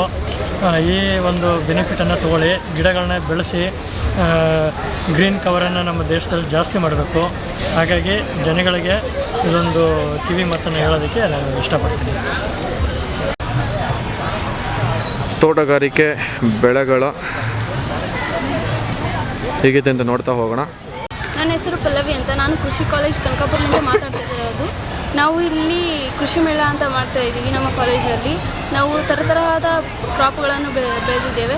ಅದರಲ್ಲಿ ಪಾಲಕ್ ಅದು ಹಾರ್ಟಿಕಲ್ಚರ್ ಅಂತ ಹೇಳಿದ್ರೆ ಪಾಲಕ್ ಆಗಿರ್ಬೋದು, ಮತ್ತು ಕೊತ್ತಂಬರಿ ಆಗಿರ್ಬೋದು, ಮತ್ತು ಮೆಂತ್ಯ ಸೊಪ್ಪು ಆಗಿರ್ಬೋದು, ಸಬ್ಬಸಿಗೆ ಆಗ್ಬೋದು, ಥರದ ಸಸ್ಯಗಳನ್ನು ಬೆಳೆದಿದ್ದೇವೆ. ಹಾಗೆ ಕ್ರಾಪ್ಸ್ ಒಳಗೆ ಅಂತ ಬಂದರೆ ನಾವು ರಾಗಿ ಮತ್ತು ಸೂರ್ಯಪಾನ ಮತ್ತು ಅವರೇ ಎಲ್ಲ ತರಹದ ಕ್ರಾಪ್ಗಳನ್ನು ಬೆಳೆದಿದ್ದೇವೆ. ನನ್ನ ಹೆಸರು ಅಭಿಷೇಕ್ ಅಂತ. ಇಲ್ಲಿ ಅಗ್ರಿಕಲ್ಚರ್ BSc ಸ್ಟೂಡೆಂಟ್ ಆಗಿದ್ದೀನಿ. ನಾನಿವತ್ತು ಮಾಡಿದ್ದು ವೆರೈಟಿ ಅಂದರೆ ಫ್ರೆಂಚ್ ಬೀನ್ ಅಂತ. ಇದರಲ್ಲಿ ವೆರೈಟಿ ಬಂದುಬಿಟ್ಟು ಅರ್ಕಸ್ ಸುವಿಧಾ ಅಂತ. ಇದು ಅರ್ಕಸ್ ಸುವಿಧಾ ಎಲ್ಲ ವೆರೈಟಿಗಳಿಗಿಂತ ಚೆನ್ನಾಗಿರೋ ವೆರೈಟಿ ಅಂದರೆ ಅರ್ಕಸ್ ಸುವಿಧಾ ಅಂತ. ಈ ಅರ್ಕಸ್ ಸುವಿಧಾ ನಮಗೆ ಇಳುವರಿ 2 ತಿಂಗಳಲ್ಲಿ ಇಳುವರಿ ಬರುತ್ತೆ. ಮತ್ತು ಹಾಕಿದ ಕೂಡಲೇ 1 ತಿಂಗಳಿಂದ ಎಕರೆಗೆ 10ರಿಂದ 20 kg ಇದು ಮಾಡ್ತೀವಿ. ನೀರು ಯಾವ ರೀತಿ ಎವ್ರಿಡೇ ಹಾಕ್ತೀರಾ, ಫಿಲ್ ಮಾಡ್ತೀರಾ? ಅದಕ್ಕೆ ನೀರು ಯಾವ ಥರ ಹಾಕ್ತಿ ತಗೋಣ. ಸ್ಟಾರ್ಟಿಂಗೇ ನೀರು ಬಿಡಕ್ಕೆ ಸ್ಟಾರ್ಟ್ ಮಾಡಬೇಕು. 1 ತಿಂಗಳಲ್ಲಿ ಬೀಜ ಬಿಡಕ್ಕೆ ಸ್ಟಾರ್ಟ್ ಮಾಡುತ್ತೆ. ಡೈಲಿ ನೀರು ಹಾಕ್ಬೇಕಾ? ಡೈಲಿ ಇಲ್ಲ, 5 ದಿನ ಹಾಕಬೇಕು. 5 ಡೇಸ್ಗೆ ಒಂದ್ಸಲಿ ಹಾಕಿದ್ರೆ ಸಾಕು. ಹನಿ ನೀರಾವರಿ ಥರ ಹಾಕ್ಬೇಕಾ? ಎಷ್ಟು ಬೇಕೋ ನೀರು ಕೊಡೋದಾ? ಎಷ್ಟು ಬೇಕೋ ಅಷ್ಟು ಕೊಡ್ಬೋದು. ಯಾಕಂದರೆ ಡ್ರಿಪ್ ಏನು ಭೀ ಮಾಡೋದಿಲ್ಲ. ಕಳೆ ಎಷ್ಟು ದಿನಕ್ಕೆ ಒಂದ್ಸಲಿ ಕೇಳಬೇಕು? ಕಳೆ ಕೀಳೋದಿಲ್ಲ ಅಂತಲ್ಲಿ ಎಷ್ಟು ಎಲ್ಲೆಲ್ಲಿ ಒಣಗೋಗಿದೆ ಎಲ್ಲೆಲ್ಲಿ ಹತ್ರ ಬಿಡ್ತಲ್ಲವ ಈ ಥರ ಬರೀ ಅಷ್ಟು ಮಾತ್ರ ತೆಗಿಬೇಕಷ್ಟೇ. ಔಷಧಿ ಸಿಂಪಡಣೆ ಮಾಡ್ತೀರಾ? ಅದಕ್ಕೆ ಔಷಧಿ ಸಿಂಪಡಣೆ ಗೊಬ್ಬರ ಹಾಕ್ಬೇಕು. NPK ಗೊಬ್ಬರ ಇರುತ್ತೆ, ರಂಜಕ, ಸಾರಜನಕ ಮತ್ತು ಪೊಟ್ಯಾಸಿಯಂ. 10 kg 15 kg 10 kg ಹಾಕ್ಬೋದು. ಮತ್ತು ಈಗ ಏನಾದರೂ ಡಿಸೀಸ್ ಬಂದರೆ ನಾವು ಏನು ಮಾಡ್ಬೇಕಂತಂದರೆ ಅದು ಕ್ಯಾಲ್ಸಿಯಂ ಆಕ್ಸಿಕ್ಲೋರೈಡ್ ಇರ್ತಲ್ಲ ಅದು ಸ್ಪ್ರೇ ಮಾಡಬೇಕು. ಅವಾಗ ಏನು ಡಿಸೀಸ್ ಆಗುತ್ತಲ್ಲ ಅದು ಎಲ್ಲ ಕಂಪ್ಲೀಟಾಗಿ ರಿಕವರ್ ಆಗುತ್ತೆ. 5 ಡೇಸ್ ಒಂದ್ಸರಿ ಎಷ್ಟು ಲೀಟ್ರ್ ನೀರು ಬಿಡ್ತೀರಾ ಅದಕ್ಕೆ? 5 ದಿನಕ್ಕೊಮ್ಮೆ ನೀರು ಬಿಡಬೇಕು. ಎಷ್ಟು ಲೀಟ್ರ್ ನೀರು ಬಿಡಬೇಕು? ಅದು ಲೀಟ್ರ್ ಅಂತಿಲ್ಲ. ಇದು ಎಷ್ಟು ಇಲ್ಲಿ ನೀರು ಕಾಣಿಸ್ತಲ್ಲ ಫುಲ್ ತೇವಾಂಶಗಳು ಕೆಳಗೆ ಮಟ್ಟ ಹೀರ್ಕೋಬೇಕು ಅದು ನೀರು. ಅಲ್ಲಿ ನೀರು ನಿಂದಿರಬಾರ್ದು. ಯಾವಾಗ ನೀರು ಸ್ಟಾಪ್ ಕಂಪ್ಲೀಟಾಗಿ ಇದಾಗುತ್ತಲ್ಲ ಅಲ್ಲಿ ಸ್ಟಾರ್ಟ್ ಮಾಡಿದ್ರೆ ಇಲ್ಲಿವರೆಗೂ. ನನ್ನ ಹೆಸರು ಶಿವಪ್ರಸಾದ್ ಅಂತ. ನಾನು ಬಿಜಾಪುರದಿಂದ ಬಂದಿದ್ದೇನೆ. ಶ್ರೀ S. ಕರಿಯಪ್ಪ ಕೃಷಿ ಮಹಾವಿದ್ಯಾಲಯ ಕನಕಪುರದಲ್ಲಿ ಪ್ರಥಮ BSc ಅಗ್ರಿಕಲ್ಚರ್ ಓದುತ್ತಿದ್ದು. ನನ್ನ ಬೆಳೆ ಬಂದುಬಿಟ್ಟು ಅಲಸಂದಿ. ಇದು ನಾವು ಅರ್ಕಾ ಸುಮನ್ ಎಂಬ ತಳಿಯನ್ನು ಬೀಜವನ್ನು ತಂದು ಹಾಕ್ತಿದ್ದೀವಿ. ಎಲ್ಲ ಕಡೆ ಸಿಗುತ್ತಾ ಇದು? ಹಾಂ, ಎಲ್ಲ ಕಡೆ ಸಿಗುತ್ತೆ. ಓಕೆ. ನಾವು ಇದು ಬೆಂಗಳೂರಿಂದ Indian council of horticulture research ಅಲ್ಲಿಂದ ಬೀಜವನ್ನು ತೊಗೊಂಡ್ಬಂದ್ವಿ ಸರ್. ಇದಕ್ಕೆ ನೀರು ಯಾವ ರೀತಿ ಬಿಡ್ತೀರಾ? ನೀವು ಸಾಲ್ ಮಾಡಿ ಬಿಡ್ತೀವಿ ಅಂದರೆ ಎವ್ರಿಡೇ ಹಾಂ, ಒಂದು ವಾರ 7 ಡೇಸ್ಗೆ ಒಂದ್ಸರಿ ನೀವು ಬಿಡ್ತೀರಾ? ಎಷ್ಟು ಲೀಟ್ರ್ ನೀರು ತೊಗೊಳುತ್ತೆ ಅಥವಾ ಡ್ರಿಪ್ ಇರಿಗೇಷನ್ ಇರುತ್ತಾ ಅದಕ್ಕೆ? ಡ್ರಿಪ್ ಇರಿಗೇಷನ್ ಮಾಡ್ಬೋದು ಸರ್. ಓಕೆ. ಇದು 1 ಎಕರೆಗೆ 10 kg ಬೀಜ ಬೇಕು ಹಾಕ್ಲಿಕ್ಕೆ. ಓಕೆ. ಇದು ಇಳುವರಿ ಬಂದ್ಬಿಟ್ಟು 250 kgದಿಂದ 300 kg ತನಕ ಇಳುವರಿ ಬರುತ್ತೆ. ಇದು ಬರೀ 70 ದಿನದ ಬೆಳೆ ಆಗಿದೆ. ಇದು ರೈತರಿಗೆ ತುಂಬ ಅನುಕೂಲವಾಗಿದ್ದು ಕಡಿಮೆ ಅವಧಿಯಲ್ಲಿ ಹೆಚ್ಚು ಲಾಭದಾಯಕವಾಗಿರೋ ಬೆಳೆ ಆಗಿದೆ. ಈ ಕಳೆಗಳೇನು ಡಿಸ್ಟರ್ಬೆನ್ಸ್ ಇರಲ್ವ ಇದಕ್ಕೆ ರಸ್ಟ್ ರೋಗ ಹಾಗೂ ಮಜಾಕೋ ವೈರಸ್ ಅಂತ 2 ರೋಗ ಇರುತ್ತೆ ಸರ್. ಓಕೆ. ಮಜಾಕೋ ವೈರಸ್ ಅಂದರೆ ಲೀಫ್ ಎಲ್ಲ ರೆಡ್ ಕಲರ್ ಆಗಿರುತ್ತೆ, ಈ ಥರ ಆಗಿದೆ ನೋಡಿ. ಇದು ಮಜಾಕೋ ವೈರಸ್ ಅಂತ. ಓಕೆ. ಇದಕ್ಕೆ ಕಮ್ಮಿ ಮಾಡಬೇಕಂದ್ರೆ ಇನ್ಸೆಕ್ಟಿಸೈಡ್ ಅಂತ ಒಂದು ಔಷಧಿ ಬರುತ್ತೆ, ಅದು ಸ್ಪ್ರೇ ಮಾಡಿದ್ರೆ ಕಂಟ್ರೋಲ್ ಆಗುತ್ತೆ. ಅದೆಲ್ಲ ಕಡೆ ಸಿಗುತ್ತಾ? ಅವೈಲಬಲ್ ಇದೆಯಾ? ಅವೈಲಬಲ್ ಇದೆ ಸರ್. ಮತ್ತು ರಸ್ಟ್ ರೋಗ ಅಂದರೆ ಇದು ಈಗ ಇಲ್ಲಿದೆ ಸರ್. ಇದಕ್ಕೆ ಟಿಲ್ಟ್ ಅಂತ ಒಂದು ಸ್ಪ್ರೇ ಬರುತ್ತೆ ಸರ್. ಓಕೆ. ಅದು ಸ್ಪ್ರೇ ಮಾಡಿದ್ರೆ ಅದು ನಾವು ಕಂಟ್ರೋಲ್ ಮಾಡ್ಬೋದು. ಕರ್ನಾಟಕದಿಂದ ಎಲ್ಲ ಕಡೆ ಎಲ್ಲ ಕಡೆ ಸಿಗುತ್ತೆ sir. Okay okay, thank you. ನಾನು ಬಾಗಲಕೋಟೆಯಿಂದ ಬಂದಿರೋದು. ಓಕೆ. ಈ ತಳಿ ಬಂದ್ಬಿಟ್ಟು ಅರ್ಕನಿಕಿತ ಅಂತ. ಇದರ ಸ್ಪೆಷಾಲಿಟಿ ಏನಂದರೆ ಇದರಲ್ಲಿ ನಾರಿನಾಂಶ ಕಡಿಮೆ ಇರುತ್ತೆ ಮತ್ತು ಈ ಕಾಯಿ 10-12 ಸೆಂಟಿಮೀಟರ್ ಉದ್ದ ಬರುತ್ತೆ. 10-12 ಸೆಂಟಿಮೀಟರ್ ಉದ್ದ ಬರುತ್ತೆ. ಮತ್ತು ಈ ತಳಿಗೆ ಅಂದರೆ ಯಾವ ರೋಗಗಳು ಜಾಸ್ತಿ ಬರೋದಿಲ್ಲ. ಬೆಸ್ಟ್ ಇದು ಎಷ್ಟು ತಿಂಗಳಾಗೈತೆ ಹಾಕಿ? ಇದು 2 ತಿಂಗಳಾಗಿರ್ಬೋದು. 2 months ಆಗಿದೆಯಾ? ಬೆಂಡೆಕಾಯಿ ಹಿಂಗೇನೆ ಬೆಳೆಯೋದು? ಉಲ್ಟಾ ಬೆಳೀತೈತೆ? ಇಲ್ಲ ಸರ್, ಸ್ಟೇಟ್ ಇದು ಹಿಂಗೆ ಬೆಳೆಯೋದಾ? ಯಾವ ಟೈಮಲ್ಲಿ ಬೇಕಾದರೂ ಬೆಳಿಬೋದಾ ಇದು? ಅದು ಸೀಸನ್ ವೈಸ್ ಬೆಳೆಯುತ್ತೆ. ಯಾವ ಸೀಸನ್ನು? ಅಂದರೆ ಮಳೆಗಾಲದಲ್ಲಿ ಬೆಳಿಬೋದು ಸರ್. ಮಳೆಗಾಲದಲ್ಲಿ? ಬೇಸಿಗೆ ಕಾಲದಲ್ಲಿ. ಯಾವ ಮಂತಲ್ಲಿ? ಏಪ್ರಿಲಿಂದ ಮಾರ್ಚ್, ಏಪ್ರಿಲ್. ಓಕೆ. ಆಮೇಲೆ ಜುಲೈ. ನೀರಾವರಿ ಯಾವ ರೀತಿ ಕೊಡ್ತೀರಾ ಇದಕ್ಕೆ? ಅದಕ್ಕೆ ನಾವು ಡ್ರಿಪ್ ಸಿಸ್ಟಮ್ ಮಾಡ್ಬೋದು ಸರ್, ರೋಗ ನಿರ್ವಹಣೆ ಮಾಡ್ಬೋದು. ಹಾಗೆ ಕಡೆನೇ ನಮ್ಮಲ್ಲಿ ಪಂಪ್ ಸಿಗುತ್ತೆ ಸರ್. ಓಕೆ. ಅದ್ರ ಒಳಗಡೆ ಸ್ಪ್ರೇ ಪಂಪಲ್ಲಿ ಸ್ಪ್ರೇ ಮಾಡಿ ಜಸ್ಟ್ ಸ್ಪ್ರೇ ಮಾಡ್ತಾ ಹೋಗೋದು. Super, thank you. ಇದು 120 ಕ್ವಿಂಟಲ್ ಇಳುವರಿ ಕೊಡುತ್ತೆ ಸರ್. ಬೆಳಿಬೋದಾ? ನನ್ನ ಹೆಸರು ಅಖಿಲ್ ಶೆಟ್ಟಿ ಜಿಕೆ ಅಂತ. ನಾನು ಇಲ್ಲಿ S Kariyappa college of agriculture ಸೈನ್ಸಲ್ಲಿ ಓದ್ತಾ ಇದ್ದೀನಿ. ನನ್ನ ಊರು ಬಂದು ಚಿಕ್ಕಬಳ್ಳಾಪುರ. ನಾನು ಇಲ್ಲಿ ಅಗ್ರಿಕಲ್ಚರ್ BSc ಪರ್ಸ್ಯೂ ಮಾಡಕ್ಕೆ ಬಂದಿದ್ದೇನೆ. ನಾನೀಗ ಬೆಳೆದಿರೋ ಬೆಳೆ ಸೌತೆಕಾಯಿ. ಇದರ ವೆರೈಟಿ ಬಂದರು ಅರ್ಕಾವೀರ. ಇದನ್ನು Indian institute of horticulture research ಅವರು ಡೆವಲಪ್ ಮಾಡಿದ್ದಾರೆ ಈ ಸೀಡ್ನ. ನಾವು ನಮ್ಮ ಸೀನಿಯರ್ ಜೊತೆಗೂಡಿ ಇದನ್ನು ಬೆಳೆದಿದ್ದೇವೆ. ಇದು 60 ದಿನ ಆಯಿತು ಇದನ್ನು ಬೆಳೆ ಸ್ಟಾರ್ಟ್ ಮಾಡಿ. ಇದು ಬೇಸಿಕಲಿ 45 ದಿನಕ್ಕೆ ಸ್ಟಾರ್ಟ್ ಆಗುತ್ತೆ ಫ್ರೂಟ್ ಕೊಡೋಕ್ಕೆ. 45ರಿಂದ 60-70 ದಿನ ಗಂಟ ನಿಮಗೆ ಫ್ರೂಟ್ ಬಿಡ್ತಾನೆ ಇರುತ್ತೆ. ನೆಕ್ಸ್ಟ್ ಇದರ ವಿಶೇಷತೆ ಏನಂದರೆ ಇದು ಎಲ್ಲ ಕಡೆನೂ ಬೆಳೆಯುತ್ತೆ. ಅಂದರೆ ಎಂಥ ಕಂಡೀಷನಲ್ಲಿ ಬೇಕಾದರೂ ಬೆಳೆಯುತ್ತೆ. ಮತ್ತು ಅಧಿಕ ಲಾಭ ಬರುತ್ತೆ. ಮತ್ತು ಇದಕ್ಕೆ ಇನ್ವೆಸ್ಟ್ಮೆಂಟ್ ಕೂಡ ಜಾಸ್ತಿ ಹಾಕೋಷ್ಟಿಲ್ಲ. ನೆಕ್ಸ್ಟ್ ಇದು ಆರ್ಗ್ಯಾನಿಕ್ಕಾಗಿ ಬೆಳಿಬೋದು. ಫರ್ಟಿಲೈಸರ್ಸ್ ಅಷ್ಟು ಯೂಸ್ ಮಾಡೋ ಅವಶ್ಯಕತೆನೇ ಇಲ್ಲ. ಇದು ಕೊಟ್ಟಿಗೆ ಗೊಬ್ಬರ ಯೂಸ್ ಮಾಡಿದ್ರೆ ಸಾಕು. 1 2ರಿಂದ 3 ಟನ್ ಹಾಕಿದ್ರೆ ಎಕರೆಗೆ ಸಾಕು. ಅದು ಒಳ್ಳೆ ಬೆಳೆ ಕೊಡುತ್ತೆ. ಇನ್ ಕೇಸ್ ಇದಕ್ಕೆ ಬ್ಯಾಕ್ಟೀರಿಯಾಸ್ ಅಟ್ಯಾಕ್ ಆದರೆ ಯಾವ ರೀತಿ? ಬ್ಯಾಕ್ಟೀರಿಯಾ ಆಕ್ಚುಲಿ ಇದು ಬೇಸಿಕಲಿ ಬರೋದು 2 ರೋಗ. ಒಂದು ಬೂದು ರೋಗ ಅಂದ್ಬಿಟ್ಟು, ಬೂದು ರೋಗ ಅಂತ ಬಂದಾಗ ಎಲೆಗಳಲ್ಲಿ ಎಲ್ಲ ಒಂಥರ ಸಿಂಕ್ ಆಗ್ಬಿಡುತ್ತೆ. ಓಕೆ. ಈ ತರ ಆಗ್ಬಿಡುತ್ತೆ. ಇದು ಬೂದು ರೋಗ. ಓಕೆ. ಬೂದು ರೋಗ ಬಂದಾಗ ಇದಕ್ಕೆ ಅರ್ಕೋಬ್ಯಾಕ್ಟರ್ ಅಂತ ಒಂದು ಇದು ಬರುತ್ತೆ. ಅದನ್ನ ಯೂಸ್ ಮಾಡೋದ್ರಿಂದ ಕರ್ನಾಟಕ ರಾಜ್ಯ ಅಂತ ಎಲ್ಲ ಕಡೆ ಸಿಗುತ್ತೆ. ನೆಕ್ಸ್ಟ್ ಇನ್ನೊಂದು ಇದ್ರ ಎಫೆಕ್ಟ್ ಏನಂದ್ರೆ ಫ್ರೂಟಲ್ಲಿ ಫ್ಲೈಯಿಂದ ನಮಗೆ ಎಫೆಕ್ಟ್ ಆಗುತ್ತೆ. ಅದ್ರಗೋಸ್ಕರ ಟ್ರ್ಯಾಪ್ ಯೂಸ್ ಮಾಡ್ತಾರೆ. ಟ್ರ್ಯಾಪ್ ಯೂಸ್ ಮಾಡೋದ್ರಿಂದ ಇದ್ರ ಮೆಕ್ಯಾನಿಸಮ್ ಹೆಂಗಂದ್ರೆ ಇದರಲ್ಲಿ ಒಂದು ಬಿಸ್ಕೆಟ್ ಇರುತ್ತೆ. ಆ ಬಿಸ್ಕೆಟ್ಟು ಆ ಫ್ಲೈಸ್ಗೆ ಒಂಥರ ಫ್ಲೇವರ್ ಚೆನ್ನಾಗಿರುತ್ತೆ. ಒಂಥರ ಅವ್ರಿಗೆ ಸ್ಮೆಲ್ ಚೆನ್ನಾಗಿರುತ್ತೆ. ಅದನ್ನ ತಿನ್ನೋಕೆ ಬರ್ತವೆ. ತಿಂದ ಮೇಲೆ ಅದು ಸತ್ತೋಗ್ಬಿಡ್ತವೆ. ರಾತ್ರಿ ಹೊತ್ತು ಅದಕ್ಕೆ ಲೈಟ್ ಏನಾದ್ರು ಆನ್ ಮಾಡ್ತಾರೆ? ಲೈಟ್ ಏನು ಆನ್ ಮಾಡೋಷ್ಟಿಲ್ಲ. ಆಟೋಮೆಟಿಕ್ ಆಗಿ ಸ್ಮೆಲ್ಲಿಂದಾನೇ ಬರುತ್ತೆ. ಸ್ಮೆಲ್ ಅಟ್ರಾಕ್ಟ್ ಮಾಡ್ಕೊಂಡ್ ಬರುತ್ತೆ. ಸ್ಮೆಲ್ಲಿಂದ ಸತ್ತೋಗ್ಬಿಡುತ್ತೆ. ಇವಾಗ ನೀವು ನೋಡ್ಬೋದು ಆಲ್ರೆಡಿ ಇಲ್ಲ. ಏನಾಗುತ್ತೆ ಪ್ರೈಸ್ ಅದಕ್ಕೆ? ಪ್ರೈಸ್ ಇದು ಅರೌಂಡ್ 100 ರೂಪೀಸ್ ಬೀಳುತ್ತೆ. ಓಕೆ. ಇದೆ ಉಳುಸೆಲ್ಲ ಕಾಣಿಸ್ತಾ? ಉಳಿದೆಲ್ಲ ಕಾಣಿಸ್ತಾ ಇದೆ. Okay okay, thank you. ನಮಸ್ಕಾರ, ನನ್ನ ಹೆಸರು ಅಖಿಲ್ ಶೆಟ್ಟಿ ಜಿಕೆ. ನಾನು S Kariyappa college of agriculture ಸೈನ್ಸಲ್ಲಿ ಓದುತ್ತಿದ್ದೇನೆ. ನಾನು ಈಗ ನಮ್ಮ ಮೊದಲನೇ ಸಲ ಕೃಷಿ ಮೇಳವನ್ನು ಮಾಡುತ್ತಿದ್ದೇವೆ. ನನ್ನ ಕೃಷಿ ಮೇಳದಲ್ಲಿ ನನ್ನ ಬೆಳೆ ಬಂದು ಸೋರೆಕಾಯಿ, ಬಾಟಲ್ ಗಾರ್ಡ್ ಅಂತ ಕರೆಯುತ್ತೇವೆ. ಇದರ ವೆರೈಟಿ ಬಂದು ಅರ್ಕಾ ಬಹರ್. ಇದನ್ನು Indian institute of horticulture research ಅವರು ಡೆವಲಪ್ ಮಾಡಿದ್ದಾರೆ. ಅದು ಹೆಸರುಘಟ್ಟದಲ್ಲಿದೆ. ಆ ಸೀಡ್ನ ನಾವು ಇಲ್ಲಿಂದ ಪರ್ಚೇಸ್ ಮಾಡ್ಕೊಂಡ್ಬಂದು ಇಲ್ಲಿ ಬೆಳೆದಿದ್ದೇವೆ. ಎಲ್ಲ ಕಡೆನೂ ಸಿಗುತ್ತಾ ಕರ್ನಾಟಕ ರಾಜ್ಯ ಅಂತ? ಅದು ಇಂಡಿಯನ್ ಇನ್ಸ್ಟಿಟ್ಯೂಟ್ ಆಫ್ ಹಾರ್ಟಿಕಲ್ಚರ್ ಅವರೇ ಪ್ರೊವೈಡ್ ಮಾಡಿದ್ರು. ಅವ್ರದ್ದೊಂದು ವೆಬ್ಸೈಟ್ ಇದೆ. ಆ ವೆಬ್ಸೈಟಲ್ಲಿ ನೀವು ಲಾಗಿನ್ ಆಗಿಬಿಟ್ಟು ನೀವು ಆರ್ಡರ್ ಮಾಡಿದ್ರೆ ನಿಮ್ಮ ಅಡ್ರೆಸ್ಗೆ ಬಂದು ಸಪ್ಲೈ ಕೊಡ್ತಾರೆ. ಆ ಥರ ಫೆಸಿಲಿಟಿ ಇರುತ್ತೆ. ಎಷ್ಟು ದಿನದ ಬೆಳೆ ಇದು? ನಾವು ಇದನ್ನ 80 ದಿನ ಆಗಿದೆ ಬೆಳೆ. ಆಲ್ರೆಡಿ ನಾವು 2 ಸಲ ಹಾರ್ವೆಸ್ಟ್ ಮಾಡಿದ್ರೆ ಇನ್ನೂ ಇಷ್ಟು ಬೆಳೆ ಇದೆ, ಇನ್ನೂ ಫಸ್ಟಿದೆ. ಇದು ಸ್ಪೆಷಾಲಿಟಿ ಏನಂದ್ರೆ ಇದನ್ನ ನಾವು 2 ಥರ ಯೂಸ್ ಮಾಡ್ಕೋಬಹುದು. ತಿನ್ನಕ್ಕೆ, ನೆಕ್ಸ್ಟ್ ಇನ್ನೊಂದು ಡೆಕೋರೇಷನ್ ಪರ್ಪಸ್ ಯೂಸ್ ಮಾಡ್ಬೋದು. ಬೇರೆ ಏನಾದ್ರು ಆರ್ಟ್ ಮಾಡಿಬಿಟ್ಟು ಟೆಂಪಲ್ಸ್ ಅಲ್ಲಿ ಎಲ್ಲ ಯೂಸ್ ಮಾಡ್ಕೋಬಹುದು. ನೆಕ್ಸ್ಟ್ ಇದರಲ್ಲಿ ಟ್ರೆಡಿಷನಲ್ ಇದು ಮೆಡಿಸಿನಲ್ ಪರ್ಪಸ್ ಇರುತ್ತೆ. ಇದರಿಂದ ಹೆಲ್ದಿ ಹೆಲ್ದಿ ಆಗಿರುತ್ತೆ. ನೆಕ್ಸ್ಟ್ ಗೊಬ್ಬರ ಸಿಂಪಡಣೆ ಯಾವ ರೀತಿ ಗೊಬ್ಬರ ಅಂದರೆ ಇದಕ್ಕೆ ಒಂದು ಎಕರೆಗೆ 8 ರಿಂದ 20 ಟನ್ ಈಗ ಕೊಟ್ಟಿಗೆ ಗೊಬ್ಬರ ಹಾಕ್ತಾರೆ. ಅದರಿಂದ ಆರ್ಗ್ಯಾನಿಕ್ ಆಗಿರುತ್ತೆ. ಊರವರೆಲ್ಲ ಬೆಳಿಬಹುದು, ಹಂಗಾದ್ರೆ ರೈತರೆಲ್ಲ ಬೆಳಿಬಹುದು, ಎಲ್ಲರೂ ಬೆಳಿಬಹುದು. ನೆಕ್ಸ್ಟ್ ಇನ್ನೊಂದೇನಾದ್ರೆ ಸ್ವಲ್ಪ ಇದಕ್ಕೂ ಸೇಮ್ ಸೌತೆಕಾಯಿ ಬಂದಂಗೆ 2 ರೋಗ ಬರುತ್ತೆ. ಒಂದು ಬೂದಿ ರೋಗ, ನೆಕ್ಸ್ಟ್ ಇನ್ನೊಂದು ಫ್ಲೈಸ್ ಇಂದ ಆದ್ರೂ ಸೇಮ್ ಇದಕ್ಕೂ ಅಷ್ಟೇ ಒಂದು ಟ್ರಾಪ್ ಹಾಕ್ಬೇಕು. ಟ್ರಾಪ್ ಹಾಕೋದ್ರಿಂದ ಬ್ಯಾಕ್ಟೀರಿಯಾಸ್ ಏನಾದ್ರು ಅಟ್ಯಾಕ್ ಆದ್ರೆ ಯಾವ ರೀತಿ ಔಷಧಿ ಸಿಂಪಡಣೆ ಮಾಡ್ತೀರಾ? ಬರೋದು ಒಂದೇ ರೋಗ, ಅದಕ್ಕೆ ಬರೋದು ಒಂದೇ ರೋಗ ಬೂದಿ ರೋಗ. ಅದಕ್ಕೆ ಅರ್ಕೋಬ್ಯಾಕ್ಟೀರಿಯಾ ಅಂತ ಒಂದು ಯೂಸ್ ಮಾಡ್ತೀವಿ. ಕರ್ನಾಟಕ ರಾಜ್ಯ ಅಂತ ಎಲ್ಲಿ ಬೇಕಾದ್ರೂ ಸಿಗುತ್ತೆ ನಮಗೆ. ಅರ್ಕೋಬಿಟಾ ಅಂತ ಒಂದು ಸಿಗುತ್ತೆ, ಅದನ್ನ ಯೂಸ್ ಮಾಡ್ಕೊಂಡ್ರೆ ಉತ್ತಮವಾದ ಬೆಳೆ ಬೆಳಿಬಹುದು. ನೀರೆಲ್ಲ ಯಾವ ರೀತಿ ಪೋಷಣೆ ಮಾಡ್ಬೇಕು? ನಾವು ಇಲ್ಲಿ ಸಣ್ಣದಾಗಿ ಬೆಳೆದಿರೋದ್ರಿಂದ ನಾವು ಮಾಮೂಲಿ ಕೈಯಲ್ಲಿ ಹತ್ಕೊಂಡ್ ಹಾಕ್ತಾ ಇದ್ರೆ ನೀವು ಅದನ್ನ ಡ್ರಿಪ್ ಇರಿಗೇಷನ್ ಇಂದಾನು ಬೆಳಿಬಹುದು. ನೆಕ್ಸ್ಟ್ ಇನ್ನೊಂದ್ರೆ ಇದು ಮೆಜರ್ಮೆಂಟ್ಸ್ ನೀವು 2.5 into 3 ಮೆಜರ್ಮೆಂಟ್ ಪ್ರಕಾರ 3 ಅಡಿ ಅಥವಾ 2.5 ಅಡಿಯಿಂದ ಮುಖಾಂತರ ಗಿಡ ಬೆಳೆಗಳ ಹಬ್ಸಬಹುದು. Okay, thank you. ನನ್ನ ಹೆಸರು ಬಂದ್ಬಿಟ್ಟು ನೇತ್ರಾವತಿ. ಶ್ರೀ ಕರಿಯಪ್ಪ ಕೃಷಿ ಮಹಾವಿದ್ಯಾಲಯ ಕನಕಪುರಲ್ಲಿ ಓದ್ತಾರೆ. 2ನೇ ವರ್ಷದ ವಿದ್ಯಾರ್ಥಿನಿ. ನಮ್ಮ ಕಾಲೇಜಿನಲ್ಲಿ ಪ್ರಥಮ ಬಾರಿಗೆ ಕೃಷಿ ಮೇಳವನ್ನು ಹಮ್ಮಿಕೊಂಡಿದ್ವಿ.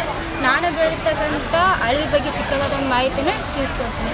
ಅಳವಿ ಏನಂತಪ್ಪ ಅಂದರೆ ಇಟ್ ಇಸ್ ಕಾಮನ್ಲಿ ಕಡೆ ಗಾರ್ಡನ್ ಗ್ರಾಸ್ ಅಂತ ಕರಿತೀವಿ. ಇದೇನಪ್ಪ ಅಂದರೆ ಬ್ರಾಡ್ಕಾಸ್ಟಿಂಗನ್ನು ಮಾಡ್ತೀವಿ ಅಥವಾ ನೇರ ಬಿತ್ತನೆಯನ್ನು ಮಾಡ್ತೀವಿ. ಯಾವ ಸೀಸನಲ್ಲಿ ಬೆಳೆಯೋದು ಇದು? ಮಳೆಗಾಲದಲ್ಲಿ ಬೆಳಿತೀವಿ ಸರ್. ಮಳೆಗಾಲದಲ್ಲಿ ನೀರು ಈಗ ಒಂದ್ಸಲ ನೀರು ಹಾಕಿದ ಮೇಲೆ ಮತ್ತೆ 3 ಡೇಸ್ಗೆ ಮತ್ತು 4 ಡೇಸ್ಗೆ ಕಂಟಿನ್ಯೂ ಆಗ್ತಾನೆ ಇರ್ತೀವಿ. ಇದು ಬೀಜನ ಯೂಸ್ ಮಾಡ್ತೀವಿ ಸರ್. ಅಂದರೆ ಬೀಜ ಏನಂತಂದರೆ ನೈಟ್ ನೆನಾಕ್ಬಿಟ್ಟು ಬೆಳಗ್ಗೆ ಕೊಡ್ತೀವಿ. ಇದರಲ್ಲದೆ ಏನು ಬೆನಿಫಿಟ್ಸ್ ಅಂತಂತಂದರೆ ಇಮ್ಯುನಿಟಿ ಪವರ್ ಜಾಸ್ತಿ ಆಗುತ್ತೆ, ಬೋನ್ ಮಸಲ್ಸ್ ಮತ್ತು ಪ್ರೆಗ್ನೆನ್ಸಿ ಇರುತ್ತೆ, ಏರ್ ಗ್ರೋತ್ ಆಗುತ್ತೆ. ಇದೆಲ್ಲ ಯಾರು ಬೇಕಾದರೂ ಯೂಸ್ ಮಾಡ್ಬೋದು. ಈ ಕರ್ನಾಟಕ ರಾಜ್ಯ ಅಂತ ಎಲ್ಲಿ ಬೇಕಾದ್ರೂ ಸೀಟ್ ಸಿಗುತ್ತಾ ಇದು ಬೆಳವಣಿಗೆಗೆ? ಇಲ್ಲ ಸರ್, ಜಿಕೆವಿಕೆ ಮತ್ತು ಮಂಡ್ಯ ಈ ಥರ ಯೂನಿವರ್ಸಿಟಿಯಲ್ಲಿ ಸಿಗುತ್ತೆ. ಅಲ್ಲಿ ಮಾತ್ರ ಸಿಗೋದು ಅವೈಲಬಲ್. ಯಾರು ಬೇಕಾದರೂ ಯೂಸ್ ಮಾಡ್ಬೋದು. ಎಷ್ಟು ದಿನದ ಬೆಳೆ ಇದು? 40 ರಿಂದ 45 40 ಇಂದ 45 days. Okay, thank you. Sir, ಇದು ಗಂಗಾವತಿ ಸೋನ ಅಂತೇಳಿ ಎಕರೆಗೆ 18 ರಿಂದ 20 ಕ್ವಿಂಟಲ್ ನಾವು ಇಳುವರಿನ ತೆಗಿಬೋದು ಸರ್. ಎಕರೆಗೆ 18 ಇಂದ 20 ಗಂಟೆ ಇಳುವರಿ ತೆಗಿಬೋದು ಸರ್. ಆಮೇಲೆ ಇದು ನಾವು ಹಚ್ಚಿರೋದು 2 ಸೀಡ್ಲಿಂಗ್ ಸರ್. 2 ಸೀಡ್ಲಿಂಗಲ್ಲಿ 40 ಮರಿ ಅಂದರೆ ಬ್ರಾಂಚಸ್ ಬರೋ ಕೆಪಾಸಿಟಿ ಐತೆ ಸರ್. ಇದು ಟಿಲ್ಲರಿಂಗ್ ಕೆಪಾಸಿಟಿ ಅಂತಾರೆ ಸರ್ ಅದಕ್ಕೆ.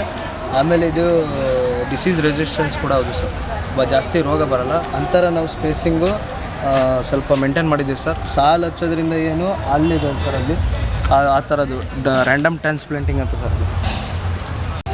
ಇವಾಗ ಫಸ್ಟು ನಾಟಿ ಮಾಡಿ ಬೆಳಿಬೇಕಾಗಿದ್ದೀನಲ್ಲ? ಹಾಂ ಸರ್, ನಾಟಿ ಮಾಡಿ. ಇವಾಗ ಎಷ್ಟು ಅಂದರೆ ಭತ್ತ ಎಷ್ಟು ಹಾಕಿದೆ? ಒಂದು ಇಡಿ ಹಾಕಿದ್ಯಾ ಇಲ್ಲ ಒಂದು 100 ಸೀಡ್ಸ್ ಹಾಕಿದ್ಯಾ? 3 ಸೀಡ್ಲಿಂಗ್ ಹಾಕಿದ್ದೀವಿ ಸರ್. 3 ಸೀಡಿಂಗ್ ಅಂದರೆ 3 ಅಡಿನಾ? ಅಲ್ಲ ಸರ್, 3 ಗಿಡ ಹಾಕಿದ್ದೀವಿ ಸರ್ ಇದರಲ್ಲಿ. ಓಕೆ. ಹಂಗಾಗಿ ಇದಕ್ಕೂ ಭಾಳ ಡಿಫ್ರೆನ್ಸ್ ಐತೆ ಸರ್. ಅದು ಜಾಸ್ತಿ ಏನು ಇದಾಗಿಲ್ಲ ಸರ್. ಒಂದು ಇದ್ರಲ್ಲಿ 3 ಗಿಡನಾ? ಆದ್ರೆ 2 ಹಾಕಿದ್ದೀವಿ ಸರ್, ಇದ್ರಲ್ಲಿ 3 ಹಾಕಿದ್ದೀವಿ. ಎಷ್ಟಿದೆ ಒಂದು ಗಿಡದಿಂದ ಒಂದು ಗಿಡಕ್ಕೆ? ಸರ್ ಇದು 10 ಸೆಂಟಿಮೀಟರ್ ಬೈ 10 ಸೆಂಟಿಮೀಟರ್ ಸರ್. 10ಕ್ಕೆ 10 ಇಷ್ಟೇ ಬೆಳಿಬೇಕಾ ಡಿಸ್ಟೆನ್ಸು? ಬೆಳಿಬೇಕು ಸರ್. ಇಷ್ಟು ಬೆಳೆ ಎಷ್ಟು ತಿಂಗಳು ಇದು ಕ್ರಾಪ್ ಬರೋದು? ಸರ್ 3 ತಿಂಗಳು ಕ್ರಾಪ್ ಸರ್. ಮಿನಿಮಮ್ 3 ತಿಂಗಳು. 3 ತಿಂಗಳಲ್ಲಿ ಬರುತ್ತೆ. ಔಷಧಿ ಸಿಂಪಡಣೆ ಯಾವ ರೀತಿ ಮಾಡ್ತೀರಾ ಇದಕ್ಕೆ? ಸರ್ ಇದರಲ್ಲಿ ರೋಗ ಇದು ಬರುತ್ತೆ ಸರ್, ಬ್ಲಾಸ್ಟ್ ಅಂತೇಳಿ ಒಂದು ರೋಗ ಬರುತ್ತೆ ಸರ್. ಅದಕ್ಕೂ ಔಷಧಿ ಹಾಕ್ತೀವಿ ಸರ್. ಓಕೆ. ಆಮೇಲೆ ಬೆಳೆತೇನೆ ಆಗೋದಂತಾರೆ ಸರ್. ಅಂದರೆ ಕಾಯಿ ಗಚ್ಚಲ್ಲ ಸರ್. ಓಕೆ. ಅದಕ್ಕೂ ಪೆಪ್ಸಿಲಾನ್ ಅಂತ ಒಂದು ಬರುತ್ತೆ ಸರ್. ಓಕೆ. ಅಂದರೆ ಎಲ್ಲ ಕಡೆ ಅವೈಲೇಬಲ್ ಸಿಗುತ್ತೆ? ಸಿಗುತ್ತೆ ಸರ್, ಎಲ್ಲ ಕಡೆ ಸಿಗುತ್ತೆ ಸರ್.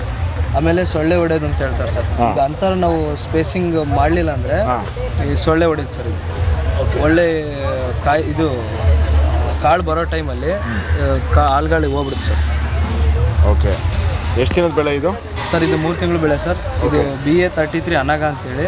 ಇದು ಒಂದು ಎಕರೆಗೆ ಏನಿಲ್ಲ ಅಂದರೂ 16 ರಿಂದ 18 ಕ್ವಿಂಟಲ್ ಅಷ್ಟು ನೀವು ಎಕ್ಸ್ಪೆಕ್ಟ್ ಮಾಡ್ಬೋದು ಸರ್. ನೀರು ಯಾವ ರೀತಿ ಸಿಂಪಡಣೆ ಮಾಡ್ತೀರಾ ಇದಕ್ಕೆ? ಸರ್ ನೀರು ಇದು ನೀರಲ್ಲೇ ಬೆಳೆಯೋದು ಸರ್ ಇದು ಭತ್ತ. ಹಂಗಾಗಿ ನಾರ್ಮಲ್ ಆಗಿ ಇಷ್ಟು ನೀರು ನಿಂತಿರ್ಬೇಕು ಸರ್. ಒಟ್ಟಿನಲ್ಲಿ ಯಾವಾಗಲೂ ನೀರು ಇದ್ದಂಗೆ ಇರಬೇಕು, ಕಟ್ಟದಂಗೆ ಇರಬೇಕು. ಟ್ರಾನ್ಸ್ಪ್ಲಾಂಟೆಡ್ ರೈಸ್ ಸರ್ ಇದು. ಕೆಸರು ಗದ್ದೆ ಮಾಡಿ ಬೆಳೆಯೋದು.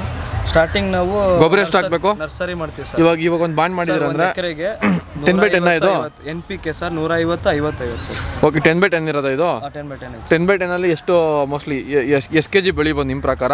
ಸರ್ ಇದರಲ್ಲಿ ಒಂದು 15 ರಿಂದ 20 kg ಬೆಳಿಬೋದು. 15 ರಿಂದ 20 kg ಅಷ್ಟೇ 10/10 ಅಲ್ಲಿ. Okay, thank you. ಎಲ್ರಿಗೂ ನಮಸ್ಕಾರ. ನನ್ನ ಹೆಸರು ಹರ್ಷವರ್ಧನ್ ಅಂತ. ಸೊ ನಾನು ಇಂದು ಈ ಕೃಷಿ ಮೇಳದಲ್ಲಿ ನನ್ನ ಸಾವಯವ ಪದ್ಧತಿಯಲ್ಲಿ ಯಾವ ರೀತಿ ತೋಟಗಳಿಗೆ ಆಗಲಿ ನಮ್ಮ ತರಕಾರಿ ಬೆಳೆಗಳಾಗಿರ್ಬೋದು, ಹೂವಿನ ಬೆಳೆಗಳಾಗಿರ್ಬೋದು, ಈಗ ಕಿಚನ್ ಗಾರ್ಡನ್ ಅಂತ ಏನೀಗ ಟ್ರೆಂಡಿಂಗಲ್ಲಿದೆ, ಅದನ್ನು ಯಾವ ರೀತಿ ನಾವು ಮನೇಲಿ ಸಿಗುವಂತಹ ಪದಾರ್ಥಗಳನ್ನ ಯೂಸ್ ಮಾಡಿಕೊಂಡು ಮಾಡೋದು ಅಂತ ಹೇಳೋಕ್ಕೆ ಇಷ್ಟಪಡ್ತೀನಿ. ಸೊ ಫಸ್ಟ್ನೇದಾಗಿ ನಾನು ಜೀವಾಮೃತ, ಘನಜೀವಾಮೃತ, ಬ್ರಹ್ಮಾಸ್ತ್ರ, ನೀಮಾಸ್ತ್ರ, ಅಗ್ನಿಅಸ್ತ್ರ ಅಂತ ಹಲವಾರು ಔಷಧಿಗಳನ್ನು ಸಾವಯವವಾಗಿ ನಾವು ಪ್ರಿಪೇರ್ ಮಾಡ್ಬೋದು. ಸೊ ಇದನ್ನು ಮಾಡಲಿಕ್ಕೆ ನಮಗೆ ಜಾಸ್ತಿ ಎಲ್ಲೋ ದುಡ್ಡು ಅದೆಲ್ಲ ಜಾಸ್ತಿ ಏನು ಖರ್ಚಾಗಲ್ಲ. ಸೊ ಇದೆಲ್ಲ ನಾವು ಮಾಡಲಿಕ್ಕೆ ಕೇವಲ ಹಸುವಿನ ಸಗಣಿ, ಹಸುವಿನ ಗಂಜಲ, ಹಾಗೆಯೇ ಬೆಲ್ಲ, ದ್ವಿದಳ ಧಾನ್ಯದ ಪುಡಿಗಳು ಹಾಗೂ ಇನ್ನಿತರ ಕೊಳೆತ ಹಣ್ಣುಗಳನ್ನು, ಬೇರೆ ಬೇರೆ ರೀತಿಯಾದಂತಹ ದ್ರವ್ಯಗಳು ಹಾಗೂ ಇದನ್ನು ಪ್ರಿಪೇರ್ ಮಾಡೋಕ್ಕೆ ಯೂಸ್ ಮಾಡ್ತೀವಿ. ಸೊ ಇಲ್ಲಿ ಜೀವಾಮೃತಕ್ಕೆ ನಾವು ಏನು ಮಾಡ್ತೀವಿ ಅಂದರೆ ಹಸುವಿನ ಸಗಣಿ, ಗಂಜಲ, ಆಮೇಲೆ ಹಸುವಿನ ಗಂಜಲ, ಸಗಣಿ, ಬೆಲ್ಲ ಹಾಗೂ ದ್ವಿದಳ ಧಾನ್ಯದ ಪೌಡ್ರುಗಳನ್ನ ಯೂಸ್ ಮಾಡಿ ಎಲ್ಲವನ್ನು ಒಂದು ಡ್ರಮ್ನಲ್ಲಿ ಹಾಕಿ ಅದನ್ನು ಕಲಸಿ ಒಂದು 15 ದಿನ ಅದನ್ನು ಕೊಳಿಸ್ತೀವಿ. ಸೊ ಅದು ಕಳಿಸೋದ್ರಿಂದ ಅದ್ರದ್ದು ಎಫಿಷಿಯನ್ಸಿ ಜಾಸ್ತಿ ಆಗುತ್ತೆ. ಸೊ ಇದರಿಂದ ನಾನು ರೈತರಿಗೆ ಏನು ಹೇಳೋಕ್ಕೆ ಇಷ್ಟಪಡ್ತೀನಿ ಅಂದರೆ, ಬರೀ ನಾವು ಕೆಮಿಕಲ್ ಆಗಲಿ ಅಥವಾ ರಸಗೊಬ್ಬರಗಳನ್ನ ಯೂಸ್ ಮಾಡಿಕೊಂಡು ಮಾಡೋದಕ್ಕಿಂತ ಸಾವಯವ ಪದ್ಧತಿಯಲ್ಲಿ ಬೆಳೆಯೋಕ್ಕೆ ನಾನು ಕೋರ್ಕೊತೀವಿ. ಜೈ ಜವಾನ್ ಜೈ ಕಿಸಾನ್. ಧನ್ಯವಾದ. ಎಲ್ಲರಿಗೂ ನಮಸ್ಕಾರ. ನನ್ನ ಹೆಸರು KC ಶಶಾಂಕ್. ನಾನು ಎಸ್ ಕರಿಯಪ್ಪ ಕೃಷಿ ಮಹಾವಿದ್ಯಾಲಯದಲ್ಲಿ ಓದುತ್ತಿದ್ದೇನೆ. ಇಂದು ನಾನು ನಿಮ್ಮ ಮುಂದೆ ಹೇಳಲು ಇಚ್ಛೆಪಡುವ ವಿಷಯ ಏನೆಂದರೆ ಬಾಳೆಗೊನೆಗೆ ನೇರ ಪೋಷಣೆ ಹಾಗೂ ಗೊಂಚಲು ಹೊದಿಕೆ. ನೀವು ಇಲ್ಲಿ ನೋಡುತ್ತಿರುವುದು ಒಂದು ಬಾಳೆಗೊನೆ. ಈ ಹಣ್ಣು ಏನಂದರೆ ಬೆಳೀತಿದೆ. ಹಣ್ಣು ಬೆಳೆಯುವಾಗಲೇ ಈಗ ನಮ್ಮ ರೈತರಲ್ಲಿ ಏನು ಮಾಡ್ತಾರೆ ಅಂದರೆ ಮಾರ್ಕೆಟಿಂಗಿಗೆ ತುಂಬ ಬೇಗ ಮತ್ತು ಚೆನ್ನಾಗಿ ಬರಲಿ ಅಂತ ಹೇಳ್ಬಿಟ್ಟು ಫರ್ಟಿಲೈಸರ್ಸ್ ಹಾಕ್ತಾರೆ. ಫರ್ಟಿಲೈಸರ್ ಹಾಕಿದಾಗ ಹಣ್ಣು ದಪ್ಪ ಬರುತ್ತೆ, ಚೆನ್ನಾಗಿ ಬರುತ್ತೆ, ಮತ್ತು ತೂಕನೂ ಹೆಚ್ಚಿಗೆ ಬರುತ್ತೆ, ಟೇಸ್ಟಿಯಾಗೂ ಇರುತ್ತೆ. ಬಟ್ ಅದರಿಂದ ನಮ್ಗೆ ಏನಂದರೆ ಅಲ್ಲಿ ಹಾಕಿರೋ ಕೆಮಿಕಲ್ಸ್ನೇ ನಾವು ಕೆಮಿಕಲ್ಸ್ ತಿಂತಿರೋದು. ಇವೆಲ್ಲ ನಮಗೆ ಕೆಮಿಕಲ್ಲಿ ನಾವು ತಿನ್ನಬಾರ್ದು ಅಂತಂದರೆ ನಾನು ಇಲ್ಲೊಂದು ನ್ಯಾಚುರಲ್ ಮೆಥಡ್ ಯೂಸ್ ಮಾಡಿದ್ದೀನಿ. ಈ ನ್ಯಾಚುರಲ್ ಮೆಥಡು ಏನು ಯೂಸ್ ಮಾಡಿದ್ದೀನಿ ಅಂದರೆ, ಇದು ಒಂದು ಸಗಣಿನ ಕಲಸಿ ನೀರಲ್ಲಿ ಯೂರಿಯಾನ 7 ಗ್ರಾಮ್ ಅಷ್ಟು ಹಾಕಿ SOP ಅನ್ನೋದನ್ನು 7 ಗ್ರಾಮ್ ಅಂತದ್ದು ಹಾಕಿದ್ದೀನಿ. ಇದು ICR ಮತ್ತು IHR ಇಂದ ಪ್ರೂವ್ ಆಗಿ ಬಂದಿರೋಂಥ ಕೆಮಿಕಲ್ಸ್ನೇ ಇದನ್ನು ಹಾಕಿರೋದು. ಇದು ಕೆಮಿಕಲ್ಸೇ, ಬಟ್ ಇದರಿಂದ ನಮಗೇನು ಹಾಮ್ ಆಗಲ್ಲ. ಇದರಲ್ಲಿ ಏನಂದರೆ ಅದು ನೀವು ಅಲ್ಲಿ ಕೆಮಿಕಲ್ ಯೂಸ್ ಮಾಡೋದ್ರಿಂದ ಹಣ್ಣು ತುಂಬ ಬೇಗನೆ ಬಂದುಬಿಡುತ್ತೆ. ಇದು ಸ್ವಲ್ಪ ಲೇಟ್ ಆದ್ರೂ ನ್ಯಾಚುರಲ್ ಆಗಿ ಬರುತ್ತೆ. ಹಣ್ಣಿಗೆ ಯಾವುದೋ ಹುಳ ಒಳಗಡೆಯಿಂದ ಬೀಳೋಕ್ಕೆ ಬಿಡಲ್ಲ. ಮತ್ತು ಹಣ್ಣು ನಿಮಗೆ 100% 95% ಚೆನ್ನಾಗೇ ಬರುತ್ತೆ. ಹಣ್ಣು ಒಳ್ಳೆ ಸೈಜು ಬರುತ್ತೆ, ತಿನ್ನೋಕ್ಕೂ ಟೇಸ್ಟಿ ಆಗಿರುತ್ತೆ, ಎಲ್ಲ ಇರುತ್ತೆ. ಈಗ ನಾರ್ಮಲ್ ಆಗಿ ನಾವೆಲ್ಲ ಕಾಯಿ ತೊಗೊಂಡ್ರೆ ಈಗ ಹೊರಗಡೆ ಗೋಡನ್ ಮುಗಿಸಿ ಹಣ್ಣಾಡಿ ತೊಗೊಂತಿದ್ದೋ ನಾವು ಏನೇ ಫಂಕ್ಷನ್ಗಾದ್ರೆ. ಹೌದು. ಇದು ಈ ರೀತಿ ಮಾಡಿದಾಗ ಡೈರೆಕ್ಟ್ ಹಣ್ಣಾಗಿ ನಾವು ತೊಗೊಬೋದು ಅಂತ ನೀವು ಹೇಳ್ತಿರೋದು. ಹೌದು ಸರ್. Thank you. ನಮಸ್ಕಾರ ಸರ್, ನನ್ನ ಹೆಸರು ಸಹನಾ ಅಂತ. ನಾನು ದ್ವಿತೀಯ ವರ್ಷ BSc ಅಗ್ರಿಕಲ್ಚರ್ ಓದ್ತಾ ಇದ್ದೀನಿ ಕೃಷಿಯಲ್ಲಿ. ಇಲಿ ಪಾಷಾಣ ಯಾವ ಥರ ಮಾಡೋದು ಅಂತ ಸರ್, ಇಲ್ಲಿ ಅಕ್ಕಿ ಹಿಟ್ಟು ಮತ್ತು ಶೇಂಗಾನ ರುಬ್ಕೊಂಡು ಇಟ್ಕೊಂಡಿದ್ದೀವಿ, ಅದ್ರ ಜೊತೆ ಬೆಲ್ಲ ಕುಟ್ಕೊಂಡಿದ್ದೀವಿ, ಮತ್ತು ಇದು ಶೇಂಗಾ ಎಣ್ಣೆ ತೊಗೊಂಡಿದ್ದೀವಿ. ಅದರಿಂದ ಈ ಥರ ಉಂಡೆ ಮಾಡಬೇಕು ಸರ್. ಉಂಡೆ ಮಾಡಿ ಇದು ಎಲ್ಲ ಯೂಸ್ ಮಾಡಿಕೊಂಡು ಉಂಡೆ ಮಾಡಿ ಇದನ್ನು ಮಧ್ಯದ ಈ ಥರ ಮುದ್ದು ಇದನ್ನ ರ್ಯಾಟ್ ಪಾಯ್ಸನ್ ಹಾಕ್ಬೇಕು ಸರ್. ರ್ಯಾಟ್ ಪಾಯ್ಸನ್ ಇದ್ಮೇಲೆ ಮತ್ತೆ ಅದಕ್ಕೆ ರ್ಯಾಟ್ ಪಾಯ್ಸನ್ ಮಿಕ್ಸ್ ಮಾಡ್ತೀವಿ ಅಂದರೆ ಇದು ರ್ಯಾಟ್ ಪಾಯ್ಸನ್ನ ಹಂಗೆ ನೆಲದ ಹತ್ರ ಎಲ್ಲೋ ಹಾಕ್ಬಿಟ್ರೆ ಅಲ್ಲಿರೋ ಪ್ಲೇಸ್ ಎಲ್ಲ ಹಾಳಾಗುತ್ತೆ ಸರ್. ಅದಕ್ಕೆ ಈ ಥರ ನ್ಯಾಚುರಲ್ ಆಗಿ ಇದ್ರೊಳಗೆ ಹಾಕಿ ಈ ಥರ ಉಂಡೆ ಮಾಡಿ ಇಡೋದ್ರಿಂದ ಅಲ್ಲಿರೋ ಪ್ಲೇಸ್ ಹಾಳಾಗಲ್ಲ. ಇದ್ರ ಸ್ಮೆಲ್ಲಿಂದ ಇದು ಸ್ವೀಟ್ ಆಗಿರುತ್ತಲ್ಲ ಸರ್, ಅದಕ್ಕೆ ಅದು ರ್ಯಾಟ್ ಆಗಲಿ ಅಥವಾ ಹೆಗ್ಣೆ ಎಲ್ಲ ಅದಕ್ಕೆ ಅಟ್ರಾಕ್ಟ್ ಆಗಿ ತಿಂದು ಸಾಯ್ತದೆ ಅಂತ ಸರ್. ಇದರಿಂದ ಮಣ್ಣು ಹಾಳಾಗಲ್ಲ, ಸುತ್ತಮುತ್ತ ಇರೋ ಪ್ಲೇಸ್ ಎಲ್ಲ ಹಾಳಾಗಲ್ಲ, ಗಿಡ ಎಲ್ಲ ಹಾಳಾಗಲ್ಲ. ಆದರೆ ಮಕ್ಕಳಿರೋ ಕಡೆ ಎಲ್ಲ ಸ್ವಲ್ಪ ಅಲರ್ಟ್ ಆಗಿದ್ದು ಮಕ್ಕಳಿಗೆಲ್ಲ ಇದನ್ನ ಕೊಡಬಾರ್ದು ಸರ್. ಎಲ್ಲ ಕಂಪ್ನಿಯ ಟ್ರ್ಯಾಕ್ಟರ್ಗಳೆಲ್ಲ ಬಂದಿತ್ತು. ತುಂಬ ಚೆನ್ನಾಗಿ ಮಾಡಿದ್ದಾರೆ, GKVK ಥರನೇ ಮಾಡಿದ್ದಾರೆ.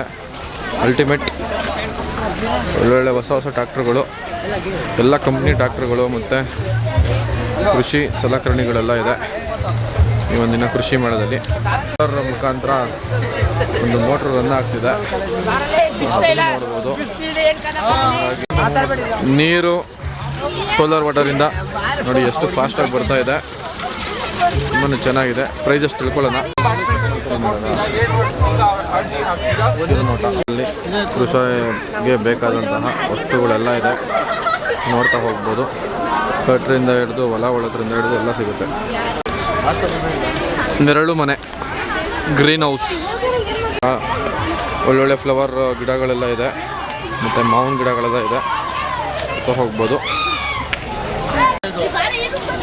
ಪಾಲಿ ಮನೆ ಹೇಗಿದೆ ನೋಡ್ತಾ ಹೋಗೋಣ. ಫ್ಲವರ್ ಶೋ, ಸೊ ಪಾಲಿ ಮನೆಯಲ್ಲಿ ನೀವು ನೋಡ್ತಾ ಹೋಗ್ಬೋದು ಎಷ್ಟು ಶೋಗೆ ಇಟ್ಟಿದ್ದಾರೆ. ಮತ್ತು ದಪ್ಪ ಮೆಣಸಿನ್ಕಾಯಿನೂ ಇದೆ, ಬಜ್ಜಿ ಮೆಣಸಿನ್ಕಾಯಿನೂ ಹಾಕಿದ್ದಾರೆ, ನೋಡ್ತಾ ಹೋಗ್ಬೋದು. ಇದು ವಿಯೆಟ್ನಾಂ ಸೂಪರ್ ಅರ್ಲಿ ಅಂತ. ಓಕೆ, ವರ್ಷ ಪೂರ್ತಿ ಬರ್ತದೆ ಇದು. ವರ್ಷ ಪೂರ್ತಿ ಬಿಡುತ್ತಾ? ಯಾವ ಗಿಡ ಇದು? ವಿಯೆಟ್ನಾಂ ಸೂಪರ್ ಅರ್ಲಿ ಹಲಸು. ಹಲ್ಸನಾ?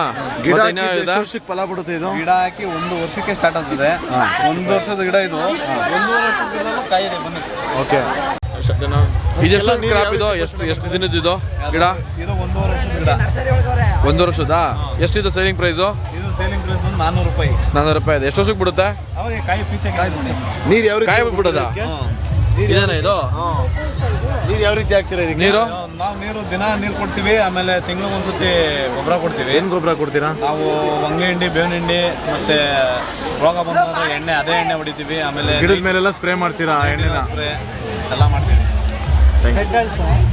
ಯೆಲ್ಲೋ ಕಲರ್ ಇದು ವಿಯೆಟ್ನಾಂ ಅಲ್ಲಿ. ಇದು ಬುಷ್ ಆರೆಂಜ್. ಇದು ಇವಾಗ ಹೊಸದಾಗಿ ಮಾರ್ಕೆಟಲ್ಲಿ ಸಣ್ಣ ಸಣ್ಣ ಸಿಗ್ತಾವಲ್ಲ, ಅಲ್ಲಿ ಈ ಸೈಜಲ್ಲಿ ಬರ್ತದೆ. ನಿಂಬೆಹಣ್ಣು ಟೈಪಲ್ಲಿ ಬರ್ತದಲ್ಲ ಸ್ವೀಟು. ಎಷ್ಟು ರೂಪಾಯಿ ಸರ್ ಇದು? 600 ರೂಪಾಯಿ. 600 ಬರ್ತೀವಲ್ಲ. ಯಾವ ಏರಿಯಾ ಇದು? ಕನಕಪುರ ಮೇಗ್ಲುಬಿದ್ದಿ ಸುರೇಶ್ ಅಣ್ಣ ಅಂತ, ಮಿಲಿಟ್ರಿ ಸುರೇಶ್ ಅಣ್ಣವರು ಅಂತ. ಇವು 4 ಕಲ್ಲೆಲ್ಲ ಐತೆ. ಚಿಕ್ಕದ್ರಿಂದ ಸಾಕ್ತಾರವರು. ಮನೇಲಿ ಒಂದು ಜೊತೆ ಯಾವಾಗಲೂ ಅವ್ರಿಗೆ ಏರಿರಬೇಕು.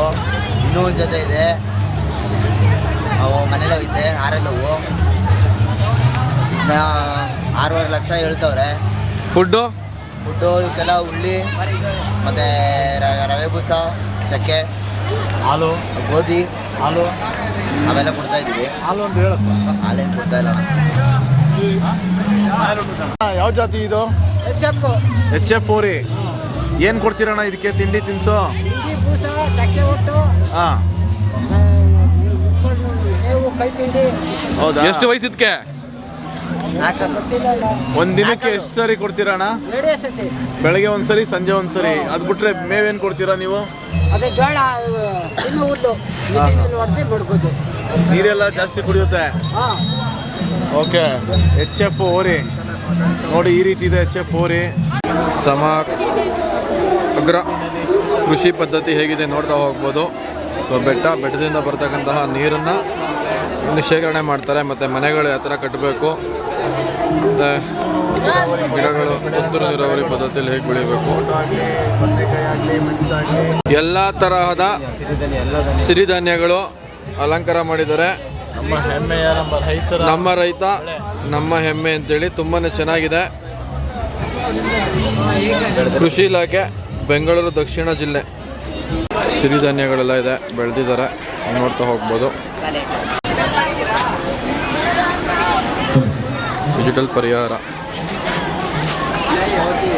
ಧಾನ್ಯಗಳು ಪ್ಯಾಕಿಂಗ್ ಆಗಿದೆ, ನೋಡ್ತಾ ಹೋಗ್ಬೋದು. ಇದೊಂದು ವಿಶೇಷವಾಗಿ ನೀವು ನೋಡ್ತಾ ಹೋಗ್ಬೋದು. ಸೊ ಇದೆಲ್ಲ ಪೂರ್ತಿ ಎಷ್ಟು ಗಿಡಗಳೆಲ್ಲ ಬೆಳೆದಿದ್ದಾರೆ, ಫ್ರೂಟ್ಸ್ಗಳೆಲ್ಲ ಬೆಳೆದಿದ್ದಾರೆ, ಗೆಣಸೆಲ್ಲ ಬೆಳೆದಿದ್ದಾರೆ. ಸರ್ ಇದು ಎಷ್ಟು ಕುಂಟಲ್ ಬೆಳೆದಿದ್ದೀರಾ ಸರ್? ಎಷ್ಟು ಎಕರೆಲಿ ಬೆಳೆದಿದ್ದೀರಾ ಇದು?